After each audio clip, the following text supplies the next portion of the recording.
Selamat pagi jemaat yang dikasihi Tuhan, Shalom. Bulan ini adalah bulan tentang keluarga. Tadi pagi dan nanti sore saya akan bicara tentang keluarga. Tapi khusus dalam ibadah kedua hari ini saya menyampaikan pengajaran tentang kerajaan milenium yang berasal dari kata Latin mille artinya 1000 dan annum artinya tahun. Jadi kerajaan 1000 tahun. Dan judul khotbah saya adalah Yesus akan menjadi raja di Palestina. Wahyu 20 ayat yang ke-6 berbunyi demikian. Berbahagialah dan kuduslah ia yang mendapat bagian dalam kebangkitan yang pertama itu. Kematian yang kedua tidak berkuasa lagi atas mereka, tetapi mereka akan menjadi imam-imam Allah dan Kristus, dan mereka akan memerintah sebagai raja bersama-sama dengan dia 1000 tahun lamanya. Sakaria 14 ayat 9. Maka Tuhan akan menjadi raja atas seluruh bumi. Pada waktu itu Tuhan adalah satu-satunya dan namanya satu-satunya. Sakaria 14 ayat 16 sampai 19. Maka semua orang yang tinggal dari segala bangsa yang telah menyerang Yerusalem akan datang tahun demi tahun untuk sujud menyembah kepada Raja Tuhan semesta alam dan untuk merayakan hari raya Pondok Daun. Tetapi bila mereka dari kaum-kaum di bumi tidak datang ke Yerusalem untuk sujud menyembah kepada Raja Tuhan semesta alam, maka kepada mereka tidak akan turun hujan. Dan jika kaum Mesir tidak datang dan tidak masuk menghadap, maka kepada mereka akan turun tulah yang ditimpakan Tuhan kepada bangsa-bangsa yang tidak datang untuk merayakan hari raya Pondok Daun. Itulah hukuman dosa Mesir dan hukuman dosa segala bangsa yang tidak datang untuk merayakan hari raya Pondok Daun. Amin. Saudara-saudara, di dalam kehidupan dunia ini peperangan seringkali terjadi antara lain karena ada orang, pemimpin atau negara yang ingin menjadi penguasa dunia. Napoleon Bonaparte dari Perancis pernah berusaha menjadi penguasa dunia. Hirohito dari Jepang, Hitler dari Jerman. Sekarang pun Amerika ingin menjadi polisi dunia. Rusia ingin menjadi penguasa dunia. Dan nanti akan datang si antikristus yang berusaha menjadi pemimpin one world government. Satu pemerintahan dunia. Nah, sebetulnya ini juga pernah terjadi dalam sejarah dunia. Meribatkan kerajaan Babilonia atau Irak, Persia atau Iran, lalu kerajaan Yunani, dan kemudian kerajaan Romawi. Kalau kita lihat slide berikut ini dalam Daniel pasal yang kedua, itu dikisahkan mimpi Nebukadnezar yang diartikan tafsirannya oleh Daniel. Yang dilihat dalam mimpinya ada patung yang tinggi besar, kepalanya terbuat dari emas tua. Nah, ini bicara tentang kerajaan Babilonia yang menjadi penguasa dunia. Babilonia itu Irak kalau sekarang. Lalu dikatakan dada dan lengannya dari perak. Itu adalah kerajaan Persia yang mengalahkan kerajaan Babilonia. Lalu turun lagi perut dan pinggangnya terbuat dari tembaga. Dan itu bicara tentang Greece, kerajaan Yunani. Pemimpinnya adalah Alexander the Great, Iskandar Zulkarnain yang pernah menjadi penguasa dunia. Tapi kemudian setelah dia mati, kerajaannya terpecah, ditaklukkan oleh satu kerajaan baru yang digambarkan paha daripada patung itu terbuat dari besi keras. Dan itu adalah pemerintahan Roma. Kita tahu mulai dari Kaisar Agustus, lalu kemudian ada 10 kaisar yang kejam terutama menindas kekristenan.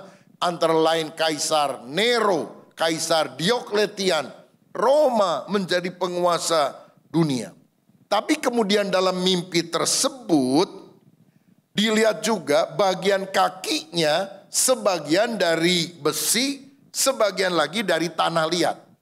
Besi bisa campur tanah liat nggak saudara? Tidak mungkin bisa. Dan ini bicara tentang kerajaan-kerajaan dunia yang satu kali coba untuk disatukan oleh si antikristus. Tapi nggak mungkin bisa menyatu besi sama tanah liat. Itu tidak mungkin bersatu. Seperti air dan minyak nggak mungkin bersatu. Nah tetapi ketika diupayakan penyatuan bangsa-bangsa yang terbelah di dunia oleh tokoh si antikris ini, tiba-tiba meluncurlah sebuah batu dari atas yang makin lama makin membesar, menghantam bagian kaki daripada patung itu, sehingga patung itu akhirnya rubuh. Nah Daniel 2 ayat 44 menjelaskan hal ini. Daniel 2 ayat 44. Tetapi pada zaman raja-raja, Allah semesta langit akan mendirikan suatu kerajaan yang tidak akan binasa sampai selama-lamanya. Dan kekuasaannya tidak akan beralih lagi kepada bangsa lain. Kerajaan itu akan meremukkan segala kerajaan dan menghabisinya. Tetapi kerajaan itu sendiri akan tetap untuk selama-lamanya. Dan jadi setelah upaya menyatukan dunia di bawah Babilonia, di bawah Persia, di bawah Yunani, di bawah Roma. Kemudian ada upaya dari antikris untuk menyatukan dunia. Semua gagal. Yang berhasil cuma satu. Kerajaan Allah yang kekal, yang menjadi pemimpinnya adalah Yesus. Dan itulah yang dilihat oleh Nebukadnezar dalam mimpinya, yang kemudian diartikan oleh Daniel. Dan itulah yang kita akan bahas sekarang. Kerajaan milenium atau kerajaan 1000 tahun damai di bumi ini. Jadi yang pertama, apakah kerajaan milenium itu? Kerajaan milenium adalah pemerintahan Kristus sebagai raja selama 1000 tahun di bumi ini. Pada waktu itu iblis akan diikat ke dalam jurang maut. Wahyu pasal 20 ayat 2 berkata, ia menangkap naga si ular tua itu, yaitu iblis Satan, dan ia mengikatnya 1000 tahun lamanya, lalu melemparkannya ke dalam jurang maut. Belum dilemparkan ke dalam neraka, baru dilemparkan dalam jurang maut. Setelah kerajaan 1000 tahun, iblis akan dilepas. Sementara waktu dia akan menyesatkan bangsa-bangsa di bumi, baru ditangkap lalu dimasukkan ke dalam neraka. Nah selama iblis tidak ada di dunia ini, karena dia ada di jurang maut, dunia akan penuh dengan damai sejahtera, sukacita. Karena pemerintahan itu akan dipegang oleh Yesus Kristus. Saudara tahu sampai hari ini peperangan sedang terjadi, dan terutama adalah di Timur Tengah, ya. Israel sedang berperang melawan Hamas dari Gaza, sekarang ke Rafah, Hizbullah dari Lebanon menyerang. Pokoknya konflik yang sedang terjadi sekarang ini di tanah yang disebut sebagai Palestina. Dulu di Alkitab disebut tanah Kanaan yang diberikan oleh Allah kepada Abraham. Lalu kemudian muncul bangsa Yahudi di sana. 3000 tahun yang lalu Yerusalem dijadikan pertama kali oleh Daud sebagai ibu kota negara atau kerajaan Israel. Tapi Israel kemudian terserak-serak ke seluruh dunia. Pada akhir zaman ini kembali lagi ke tanah Palestina. Saudara tahu Perang Dunia Kedua terjadi 1939 sampai 1945. Nah saudara-saudara, dalam peperangan itu Inggris menguasai daerah Palestina. Dulu namanya tanah itu tanah Kanaan. Sering disebut sebagai tanah Yudea. Tapi kemudian Inggris berkuasa, lalu diserahkan mandatnya kepada PBB, Persatuan Bangsa-Bangsa, yang tahun 1947, 2 tahun setelah berakhirnya Perang Dunia Kedua, mengumumkan bahwa di tanah Palestina ini akan dibagikan kepada 2 suku bangsa. Yang pertama, Yahudi Palestina, orang-orang yang kembali datang dari seluruh dunia. Yang kedua, Arab Palestina. Karena sebetulnya Palestina itu bukan nama bangsa awalnya. Palestina itu daerah, saudara. Syria, Palestina. Dulu namanya Kanaan. Nah, jadi ketika dibagi, udahlah di tanah ini kan ada Yahudi, ada Arab, udah bikin negara masing-masing, 2 negara saja. 1947 PBB mengumumkan itu, 1948, 14 Mei, Israel menyambut. Dia mendeklarasikan kemerdekaan. Maka dia menjadi negara merdeka sampai hari ini. Tapi orang-orang Arab di Palestina tidak mau. Karena apa? Mereka hanya punya satu visi, menghapuskan Israel dari muka bumi. Makanya sampai saat ini negara Palestina itu belum ada, saudara sekalian. Orangnya ada, Arab Palestina. Tapi negara Palestinanya itu sendiri belum ada. Nah, sampai akhirnya 7 Oktober 2023. Tiba-tiba secara mendadak Hamas menyerang Israel dengan ribuan misil. Banyak yang ditangkis oleh Iron Dome. Mereka masuk ke perbatasan, membantai orang-orang muda yang sedang melakukan festival musik perdamaian. Lalu kemudian mereka masuk ke kibbutz, yaitu tempat perkampungan Israel. Salah satu yang paling parah kibbutz Be'eri namanya, itu cuma 4 km dari Gaza. Dan mereka membakar kira-kira 1.200 mobil karena jalannya cuma satu, jalan itu pulang pergi. Kibbutz Be'eri 1.250 orang dari rumah ke rumah ditembakin, dibantai, bayi-bayi dimasukkan dalam kerangkeng, dibakar dan sebagainya.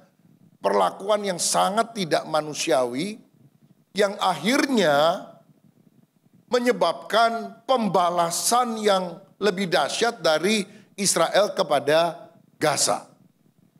Lalu Gazanya porak-poranda, lalu kemudian mereka mengungsi ke Rafah, Rafahnya juga diserang, karena dalinya Israel yang mereka mau serang bukan civilian, penduduk sipil, tapi terutama adalah pejuang-pejuang milisi-milisi militer dari Hamas yang seringkali menjadikan rakyat atau orang-orang sipil sebagai tameng mereka. Nah, saudara, ini berlangsung terus sampai hari ini.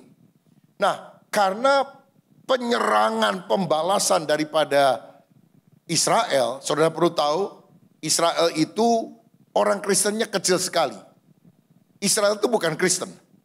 Israel itu mayoritas penduduknya agamanya Yudaisme. Nabi terbesar bagi mereka bukan Isa, tapi Musa.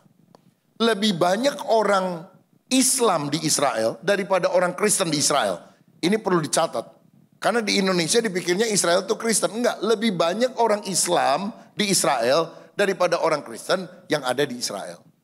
Nah, tetapi orang Yahudi itu inti ajarannya bukan kasih. Tapi mata ganti mata, gigi ganti gigi. Makanya mereka gak mau berhenti menyerang, saudara. Kita lagi diam-diam diserbu 1.200 orang Israel mati.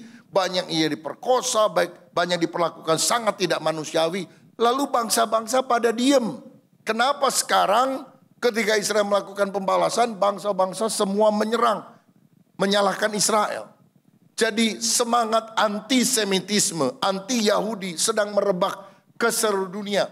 Makanya ketika dilakukan voting di PBB beberapa bulan yang lalu, mayoritas negara di dunia setuju ada negara namanya Palestina. Jadi solusinya adalah two-state solution. Jadi di tanah Kanaan, di tanah Israel yang gak terlalu besar itu, di tanah Palestina dibagilah 2. Sebagian Israel, sebagian Palestina. Sebetulnya itu sudah pernah ditawarkan PBB 1947. Yang nyambut cuma 1, Israel. Yang satu lagi gak mau, karena apa? Dia ingin menghapus Israel dari muka bumi. Tapi sekarang karena gak ada pilihan lain, mereka mau menerima hal tersebut. Ingin mendirikan selain Israel di Palestina, mereka juga ingin mendirikan negara di mana orang-orang Arab Palestina memerintah di sana. Pemisahan dua negara. Gimana kelanjutannya kita nggak tahu. Saya juga bukan peramal, pengamat politik. Tapi saya mau katakan dari Alkitab, solusi yang terakhir itu yang Alkitab bilang. Bahwa Palestina tidak mungkin disatukan dalam damai kecuali rajanya adalah Yesus. Nah ini nggak mungkin dipercaya oleh orang-orang di PBB dan sebagainya. Tapi saya lebih percaya apa yang Tuhan firmankan dalam Alkitab. Nggak pernah akan ada damai di Palestina. Nggak ada saudara-saudara. Kecuali Yesus jadi raja damai, memerintah kerajaan 1000 tahun, baru damai itu Palestina. Nah luar biasanya Alkitab itu memberikan petunjuk bahkan solusi kepada kita kalau kita sungguh-sungguh mendalaminya. Kerajaan milenium adalah kerajaan 1000 tahun damai, di mana ada damai sejahtera di Palestina, tapi ibu kotanya Yerusalem dan rajanya adalah Yesus. Dan tadi dikatakan dalam Zakaria, pada waktu itulah Tuhan satu-satunya raja dan namanya hanyalah satu-satunya. Dan setiap tahun pada hari raya Pondok Daun, the Feast of Tabernacle, Sukkot bahasa Ibraninya, kira-kira bulan September ke Oktober, tiap bangsa di dunia harus mengirim kontingen, utusan ke Yerusalem. Jika tidak, bangsa itu dikutuk. Nggak akan turun hujan, bahkan tulah yang dialami oleh orang Mesir, mulai dari air menjadi darah, sampai anak sulung orang Mesir mati, itu akan terjadi lagi di negara-negara tersebut. Mudah-mudahan negara Indonesia masih ada, saudara-saudara. Jadi setiap kali the Feast of Tabernacle, maka kita akan berangkat ke sana. Jadi kalau yang belum pernah ke Israel, mudah-mudahan panjang umur, sehingga saudara nanti bisa ke Yerusalem. Ya, waduh udah banyak perang, nantilah tunggu aja yang 1000 tahun kan cukup lama itu saudara ya. Nabung dulu gitu, masih ada kerajaan 1000 tahun.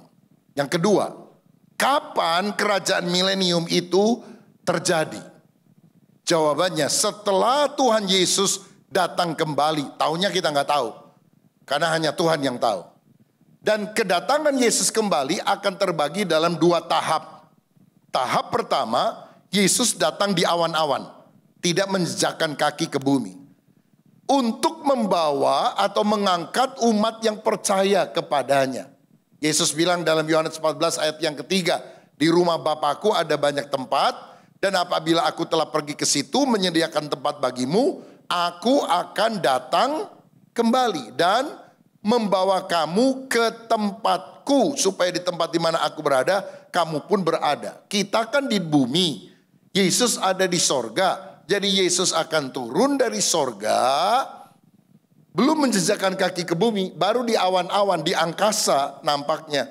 Kitanya yang diangkat setelah tubuh kita dirubah, bukan lagi darah dan daging, tapi menjadi tubuh kemuliaan, tubuh kebangkitan, tubuh seperti yang dimiliki Yesus, seperti waktu dia bangkit dari antara orang mati.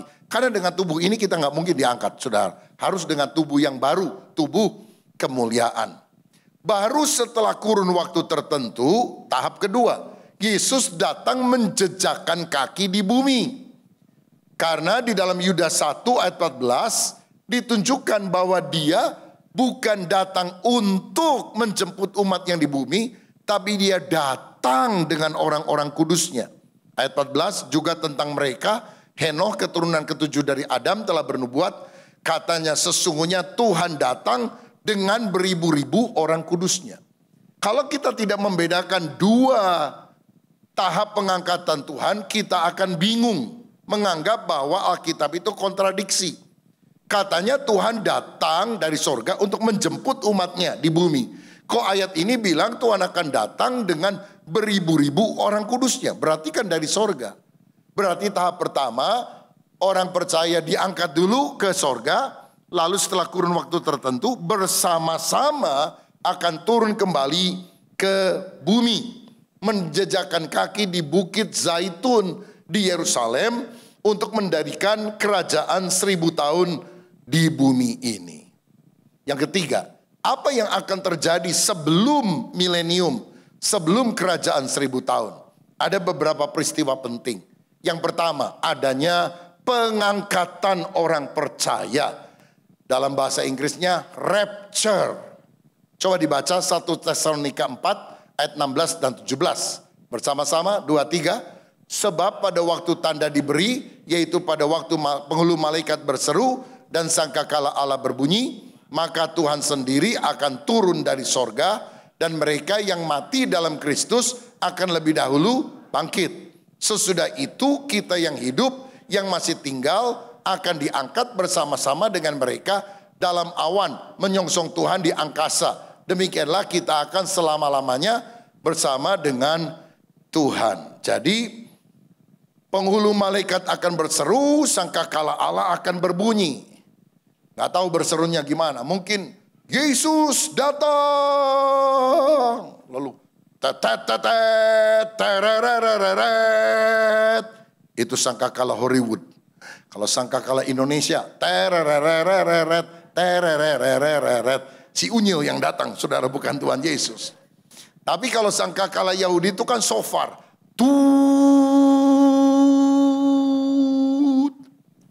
Di beberapa bagian dunia, beberapa tahun yang lalu, terdengar suara seperti shofarnya Yahudi itu. Tut. Orang bingung, suara apa ini? Sampai sekarang tidak terpecahkan misteri alam itu. Ada yang tanya sama saya, wah, jangan-jangan itu sangkakala terakhir yang sudah berbunyi. Saya bilang belum, kalau sangkakala itu berbunyi kita udah bersama Yesus. Jadi itu apa? Ya mungkin latihan dulu lah begitu ya. Nih latihan niup barangkali atau apapun. Tapi kalau sangkakala terakhir dibunyikan, Yesus datang dari sorga di awan-awan, di angkasa. Kita yang mati bangkit. Yang percaya Yesus yang udah mati bangkit. Diubah dengan tubuh kebangkitan. Kita yang masih hidup gak akan mati. Kita diubahkan dengan tubuh kemuliaan. Tubuh seperti yang Yesus miliki setelah dia bangkit dari antara orang mati. Jadi bagi orang mati disebut tubuh kebangkitan. Tapi saya lebih suka menyebutnya bagi orang yang masih hidup tubuh kemuliaan. Karena kan belum pernah. Orang yang masih hidup pada waktu Yesus datang kembali gak akan pernah mati. Dan orang yang gak pernah mati kan gak bisa disebut tubuh kebangkitan. Bangkit kan pernah mati. Maka lebih baik kita sebutnya sebagai tubuh kemuliaan. Lalu diangkat menyongsong Tuhan di angkasa. Nanti ketemu Tuhan di angkasa, di awan-awan. Bisa terbang. Gak usah pakai pesawat. Terbang tiba-tiba. Lalu nyanyi di sana. Ada pertemuan di udara. Pertemuan yang manis. Saya rindu bertemu di sana.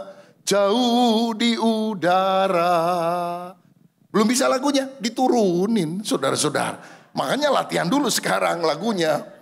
Jadi Yesus akan turun dari sorga di awan-awan. Orang mati dalam Kristus akan bangkit. Mengenakan tubuh kebangkitan. Orang percaya yang masih hidup tidak akan mati. Lalu mereka diubah dengan tubuh kebangkitan atau tubuh kemuliaan. Dan diangkat menyongsong Tuhan di angkasa. Itu peristiwa kalau yang akan terjadi sebelum milenium.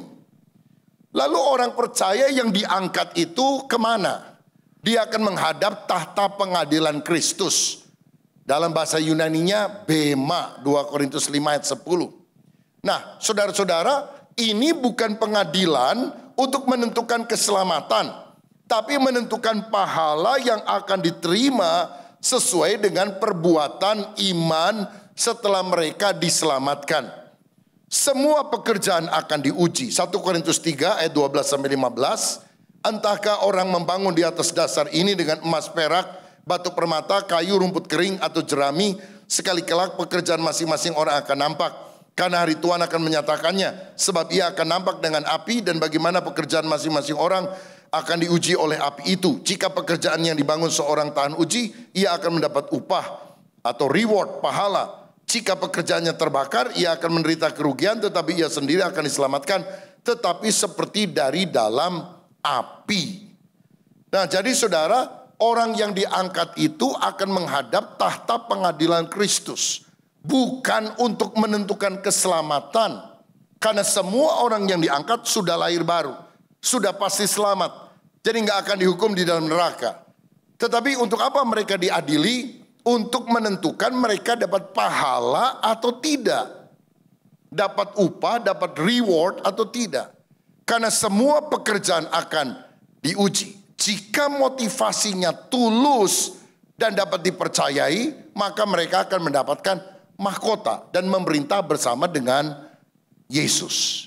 Jadi begini, kalau kita habis percaya Yesus, melayani Tuhan, lalu melayaninya dengan tulus, diumpamakan seperti orang yang membangun di atas dasarnya Yesus, membangunnya dengan emas, perak, batu permata. Artinya logam mulia, motivasinya luhur, mulia, melayani karena cinta Tuhan, memberi karena cinta Tuhan.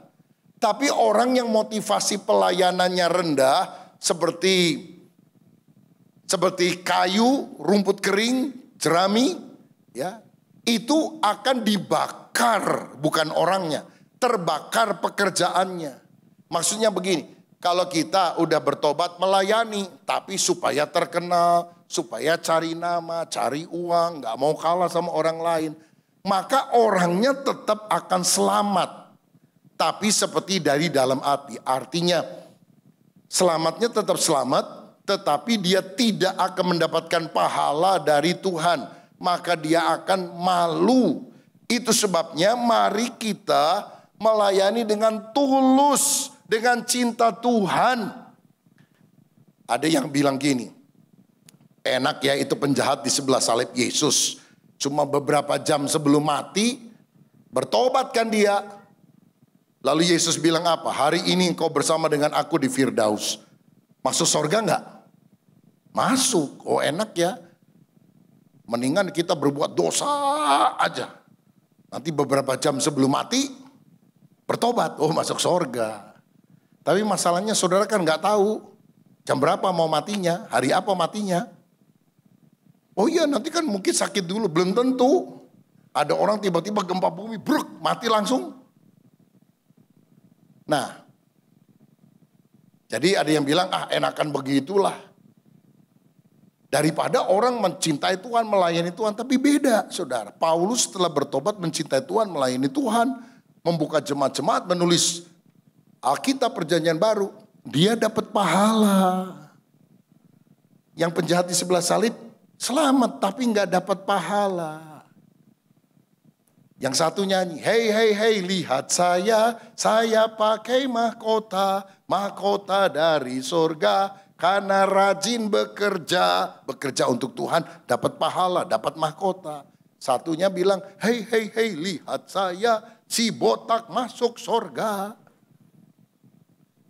Masuk surga, tapi botak artinya nggak dapat pahala dari surga. Botak di dunia mah nggak apa-apa, asal jangan botak di surga, saudara. Dapat pahala dari Tuhan berupa mahkota. Mahkota itu kan sebuah simbol kita akan memerintah sebagai raja bersama dengan raja besar, yaitu Yesus. Sedangkan yang tidak tahan uji akan kehilangan pahalanya walaupun keselamatannya tetap. Jadi akan ada perbedaan kemuliaan di dalam kerajaan sorga. Ya, semua yang percaya masuk sorga tapi akan ada perbedaan kemuliaan. 1 Korintus 15 ayat 40-41. Ada tubuh sorgawi dan ada tubuh duniawi. Tetapi kemuliaan tubuh sorgawi lain daripada kemuliaan tubuh duniawi. Kemuliaan matahari lain daripada kemuliaan bulan. Dan kemuliaan bulan lain dari kemuliaan bintang-bintang. Dan kemuliaan bintang yang satu berbeda dengan kemuliaan bintang yang lain. Artinya di sorga akan ada perbedaan pahala. Selamatnya sama. Tapi pahalanya akan berbeda-beda. Kemudian semua akan masuk pada pesta kawin anak domba. Di mana mempelai akan mengenakan kain lenan halus yang putih bersih. Yaitu perbuatan benar dari orang-orang kudus. Kristus tidak akan terpisahkan lagi dengan gereja sampai selama-lamanya. Jadi kalau sudah mendapatkan pembagian pahala, kita akan masuk pesta kawin anak domba. Ini bukan pesta ayam goreng, mie goreng, saudara. Ini pesta rohani bersama Yesus selamanya. Jadi waktu Yesus datang bersama Yesus. Waktu mendirikan kerajaan 1000 tahun bersama Yesus. Masuk kerajaan kekal selamanya bersama Yesus. Nanti tinggal di langit dan bumi baru bersama Yesus. Kalau sekarang kan gereja, tubuh Kristus ada di bumi. Seringkali mengalami penderitaan. Kepala gereja Kristus ada di sorga. Nanti setelah diangkat kita nggak akan pernah terpisahkan lagi selamanya dengan Kristus. Pertanyaannya, waktu pengangkatannya itu kapan? Nah, ada 3 tafsiran. Pertama, pengangkatan sebelum masa antikristus. Disebut pre-tribulasi. Tribulasi itu penganiayaan. Sebelum penganiayaan. Karena Alkitab berkata antikris tidak menyatakan diri sampai yang menahannya itu disingkirkan. 2 Tesalonika 2 ayat 3 sampai 8. Jadi sekarang ini antikris nggak bisa muncul karena masih ada gereja orang percaya yang menahan kemunculannya di bumi. Lalu gereja juga tidak disebutkan ada di masa kesusahan besar. Wahyu pasal 6 sampai pasal 19. Jadi pengangkatan terjadi sebelum antikris memerintah. Tapi tafsiran kedua, pengangkatan akan terjadi di tengah masa aniaya. Disebut mid tribulasi. Saudara, menurut Daniel 9 ayat 26, antikris itu akan memerintah 7 tahun. 1 kali 7 masa. Lalu di pertengahan 7 tahun, artinya 3,5 tahun, nafiri terakhir akan dibunyikan. Hukuman Tuhan akan berupa 7 materai di awal, 7 sangkakala atau 7 nafiri, dan 7 cawan. Dan kalau 7 sangkakala atau 7 nafiri ini sesuai dengan apa yang dicatat dalam 1 Korintus 15, dalam kitab Wahyu itu, maka kemungkinan pengangkatan terjadi di tengah. Kalau di awal kan 7 materinya belum dibuka, sangkakalanya belum ditiup. Kalau di akhir kan 7 cawannya sudah ditumpahkan. Jadi kemungkinan 3,5 tahun antikris akan memerintah, tapi waktu mau penganiayaan besarnya gereja diangkat. Yang ketiga, ada yang percaya pengangkatan di akhir masa antikris. Disebut post tribulasi. Jadi orang Kristen, orang lahir baru juga akan masuk pada masa aniaya antikris. Ya, jadi kita semua ada di dunia mengalami penderitaan dan sebagainya, harus membuktikan kesetiaan, bahkan kalau perlu setia sampai mati, karena antikris akan ada dan orang-orang Kristen masih ada pada masa itu. Jadi kedatangan Kristus hanya 1 tahap, bukan 2 tahap. Nanti kalau udah di ujung, tiba-tiba Kristus naik di awan-awan, muncul di awan-awan, kita diangkat sebentar, lalu kemudian turun lagi ke bumi ini, saudara.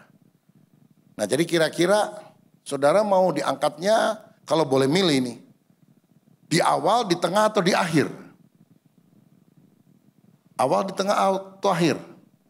Maunya sih awal ya, paling enak gitu, nggak ketemu sama si mbah antikris gitu kan ya. Tapi kalau satu kali saudara bangun pagi, buka nonton TV, sambil lihat TV, minum kopi, lalu terdengar kabar, tadi malam jutaan orang Kristen di seluruh dunia hilang. Dan kita tidak tahu hilangnya kemana. Mungkin dicuri oleh alien, oleh UFO. Jangan percaya. Karena apa? Itu pengangkatan.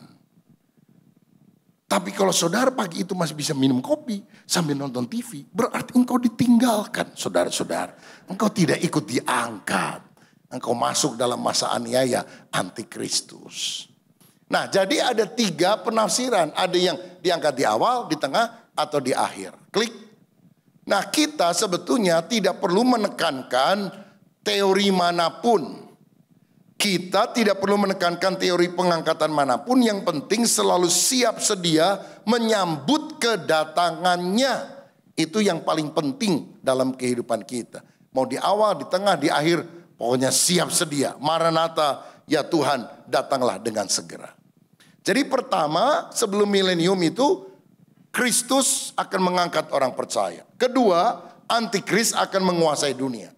Jadi sementara orang percaya diangkat di sorga, mengalami tahta pengadilan Kristus, pesta kawin anak domba, yang di bumi akan disiksa oleh antikris.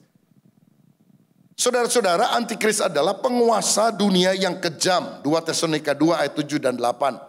Dia akan memerintah 7 tahun. Daniel 9 ayat 27. diperkirakan ada 10 koalisi negara barat yang dulu merupakan jajahan kekaisaran Romawi. Sekarang di Eropa, Roma dulu itu kan luas sekali wilayahnya. Kenapa? Karena Wahyu 13 bicara ada binatang yang keluar dari dalam laut, tanduknya 10. Jadi diduga ini adalah konfederasi 10 negara-negara yang dulu wilayahnya itu wilayah Roma, kerajaan Roma. Sekarang Eropa. Bahkan di dalam patung yang dilihat Nebukadnezar yang ditabrak oleh batu besar itu adalah kakinya. Kaki kan terdiri juga dari 10 jari. 10 jari, 10 tanduk bicara tentang 10 negara berkoalisi untuk menjadi pemerintahan dunia. Nah, waktu antikris memerintah, ini akan menjadi masa siksaan yang hebat. Penghukuman Allah, 7 materai, 7 sangkakala, dan 7 cawan tentang bencana yang sangat masif akan terjadi di bumi. Nah, antikris akan memerintah dalam 2 tahap. Tahap yang pertama 3,5 tahun, dia akan membuat perjanjian dengan Israel, dan Israel akan membangun kembali bait suci di Yerusalem. Lalu gereja di dunia mayoritas akan kompromi dan mendukung antikris. Ini yang bahaya saudara-saudara, tapi itu memang dicatat dalam Alkitab. Sekarang aja gereja banyak yang kompromi, setuju pernikahan sejenis, setuju dengan LGBT saudara-saudara. Nanti gereja akan melacurkan diri. Sebab itu Alkitab bilang, ada seorang wanita yang disebut pelacur besar. Itulah gereja mengaku Yesus, tapi ternyata dia kompromi dengan dunia, dia kompromi dengan antikris. Lalu Israel akan diserbu oleh negara dari utara disebut Gog, kemungkinan besar Rusia dan sekutunya, dan selatan negara-negara Arab. Pada tahap yang kedua, negara-negara Afrika maksudnya. Tahap yang kedua, 3,5 tahun berikutnya, antikris setelah kuat kuasanya, dia akan minta disembah sebagai Allah dan menganiaya semua orang yang tidak mau. Jadi gereja yang ditinggalkan itulah gereja yang kompromi dengan dunia, dengan antikris. Karena gereja sejatinya kan udah diangkat ke sorga. Pada waktu itu akan muncul pelayanan 2 saksi Allah, Wahyu 11, yang punya kuasa menurunkan api dari langit dan mengubah air menjadi darah seperti pelayanannya Elia dan Musa. Muncul tanda 666. Orang tidak bisa berjual beli tanpa menggunakan tanda 666 tersebut. Dan di akhir daripada tahap kedua ini akan ada perang namanya Harmagedon. Yaitu barat, antikris dan sekutunya melawan timur. Wahyu 16 ayat 12. Itu terjadi di Harmagedon. Dan Wahyu 9 ayat 16 mencatat dari timur akan datang 200 juta orang pasukan melewati sungai Efrat di Irak yang sudah kering. Kalau saudara perhatikan, lihat di Google saja, sungai Efrat itu makin lama makin kering, saudara. Nanti dia akan kering betul, lalu dilintasi 200 juta pasukan dari timur. Ini pasti China ikut. Kalau enggak ikut, gimana 200 juta orang bisa ke Palestina? Indonesia kemana? Nggak jelas, karena Indonesia non-blok. Bukan blok timur, bukan blok barat, bukan blok utara, bukan blok selatan. Saya sih berdoa supaya tidak ngeblok-blok saudara-saudara. Ya, karena Indonesia itu kan negara unik. Bukan negara agama, tapi bukan negara sekuler. Karena itu ada yang bilang Indonesia negara bukan-bukan. Bukan agama, bukan sekuler. Ya, jadi mudah-mudahan tidak ngeblok kemana-mana. Saya setuju.